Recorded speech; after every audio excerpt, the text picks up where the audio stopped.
Damartha aliwahi kuimba wimbo wake moja, anasema sipiganagi mwenyewe. Lakini ukimwangalia pia Dayangu Upendo aliwahi pia kuimba wimbo wake moja wa usifurahi juu yangu. Nyimbo hizi mbili ukiziangalia zinatoa message kwamba unapopata jambo lolote gumu mbele yako, inamaanisha sipigani na upigani peke yako. Lakini Upendo anakuja kujibu tena, hata kama wimbo wake ndio mkongwe zaidi, ni kwamba mwenzako yoyote anapopita katika jaribu la aina yoyote usimfurahie. Mungu kwa kutusaidia leo tulifika hapa kwa ajili ya muona mheshimiwa wa mkoa kwa ajili ya changamoto ambayo ilitokea kidogo mtandaoni kwa ajili ya kutengeneza. Tunashukuru kwa ajili ya uongozi ambao uko makini na wametusaidia, wametusikiliza, wametusaidia.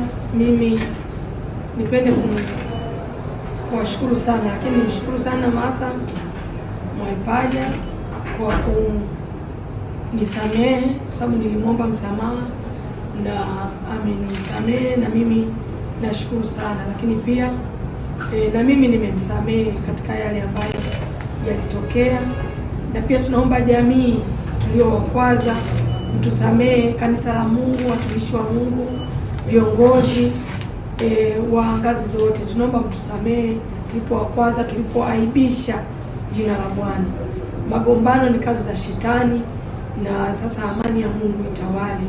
Asanteni sana. Pia nashukuru sana mheshimiwa, umekuwa baraka sana kwa sababu ya hiki kitu imetokea, hili jambo limetokea.